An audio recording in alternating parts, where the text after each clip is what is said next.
Thanks for watching Rogers TV. I'm Sarah Love, and we are down at the iconic Fort William Gardens where the curling club is. You'll see the giant curling rock out front on the corner, and I'm here with the lovely Diane Emery. How are you doing, Diane? I'm great, Sarah. How are you? I'm fantastic, thank you. I'm here, so I'm great. And also Rick Lang. How are you doing, Rick? Great, Sarah. Thanks for doing this for us. Of course. We have a really exciting event coming up.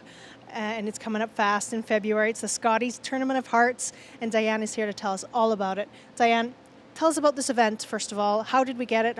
Why are we so lucky? Well, we have been pursuing this since 2020, actually. In 2022, we hosted a COVID-restricted event. Curling Canada wanted to come back and let us do a full one, so we're thrilled to have the Fort William Gardens full of fans this time, rocking the gardens with the 2025 Scotties Tournament of Hearts taking place from February 14th to the 23rd.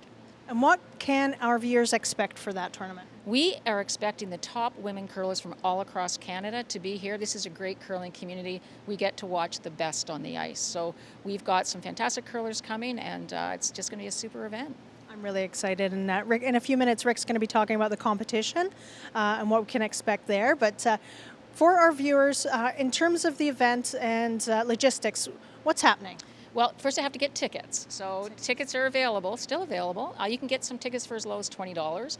We're encouraging people to get them soon because the NOCA, the Northern Ontario Curling Association playdowns are happening, and a lot of the provincial playdowns are happening. So we'll know exactly which curlers are coming, and that usually sparks ticket sales as well. And they're going relatively quickly. So get them from the gardens. You can also check them out online at curlingcanada.ca and purchase them that way as well. Very affordable. You get them for the entire event or single tickets, and we just really encourage people to get them now. And that's in the Fort William Gardens, but here in the curling club, the ice is going. This is going to be the patch. This is going to be a happening opportunity for local bands to come. People are here. It's open 10 days of the event. It kicks off on February 14th. They're having a Valentine's Day special event. There's going to be some free prizes and some wonderful draws taking place. So we're encouraging people. You don't need a ticket to come into the patch. So we're encouraging the community to come on down and celebrate the Scotties. Is there a theme for the patch? I just rocking and rolling and having a good time. I think there's a country day. I think that's one day. But but speaking of themes, we are happening on Curling Day in Canada is happening where we're also hosting the Scotties. But Family Day is happening as well. So there's been a lot of initiatives happening for that. We're encouraging families. I think there's opportunities for families even to apply for some free tickets. I think some youth tickets as low as $5. There's great youth initiatives happening. We're really encouraging our youth to get involved in curling. They're having rocks and rings in the schools. The youth program's sold out. The school program, the Curling Canada was blown away. They put the call out for schools for their excursions to come, and they had to cut it off. So it's going to be really exciting. That's great to hear. Glad to see the youth getting involved. Definitely. We're going to have 72 future stars escorting some of the teams out and representing the youth of curling, so it's going to be great. Perfect. Now, Rick, what's the competition like this year? Well, it's the best. It's the best in the world, really. We're going to have 18 teams here. It's a great year to host it because next year is the Olympics. And one of these teams will be representing Canada in the Olympics, you can be assured. So, they're all really trying hard. They want to win it bad because it's a step along the way to qualify for the Olympics. We have Team Holman, the #1 team in the world, coming in. We know that they're going to be here.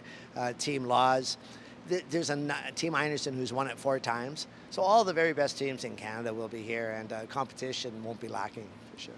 And Rick is a legendary curler, Mr. Curling, and he is the coach of the McCarville team. Yeah, Team McCarville has played in the event many times, and next week we play to try and qualify to get in. So it's really big for us. We really want to be there and be the hometown team, but no matter who represents Northern Ontario, we'll have a good representative. For sure, and good luck with that. And I know you're all thinking right now, where do we park? Where do we park, Rick? Well, we know that's an issue, but we're working really hard to address it. We have arranged shuttle buses. We receive generous funding from our Community Economic Development Council, and they are sponsoring it. So we're going to have buses go from all the major hotels in town to the rink before and after each draw. So that's for people visiting from out of town. But for local people, we are going to have a park and ride program. So there'll be parking at CLE 3 minutes from here. And go get in your car and get in a nice warm bus, and we'll drop you off at the front door, and we'll pick you up at the door right after the game. And for an hour after the game or so, there'll be shuttles back to your car. So it should be really convenient. We also have a park and ride from the Valhalla Inn Hotel on Arthur Street. That'll be coming down Arthur Street. So kind of the two ends of town. And we really hope that people can take advantage of that and make it a much easier access to the Fort William Gardens. For sure, that's a great idea. Now, I'm really excited, like I said earlier, good luck on qualifying. Really excited about that. Yeah, thanks. It's as big a games as we're ever going to have. So it's happening next week in town in Thunder Bay at the Port Arthur Curling Club. And from January 21st to the 26th, the winners that go to the Briar and Scotties will be determined on January 26th. So we also encourage people to come out and cheer for all the teams. And it's going to be a great month of curling in Thunder Bay. Can the community come out and watch you qualify? Oh, absolutely. Yeah, there'll be stands on the ice, and they're selling tickets for that. And it's at the Port Arthur Curling Club. Runs from Tuesday to Sunday. Championships are on Sunday, the 26th. So exciting. Thank you both so much. Is there anything else that we didn't touch on that you'd like to talk about? One other thing, we're also going to be doing our 50-50 again, and it's all in support of grassroots curling, so the 3 local curling clubs will be benefiting from that. We're running them from actually February 1st online, so we'll be running them from the February 1st all the way through to the 23rd. There's going to be 4 main draws, 7 early birds, so watch for that. And really, I think last year we raised $60,000 for our local clubs, or last time we hosted it, and that was just online. So we're also going to be selling them in the gardens and in here when it's happening. So we look for that. So it's a great way to raise some money. And actually 10% of all ticket sales from this event will stay local. So it's a super way, we talked about youth curling, it's a super way to encourage our clubs to be able to continue on this great sport. Fantastic. Well, thank you both so much. It was a pleasure to see you again, Diane, and a pleasure to see you, Rick. Thank you. Thanks for doing this for us. Excellent. You're very welcome. So come on out, check out the Scotties and the provincial playdowns. For Rogers TV, I'm Sarah Love.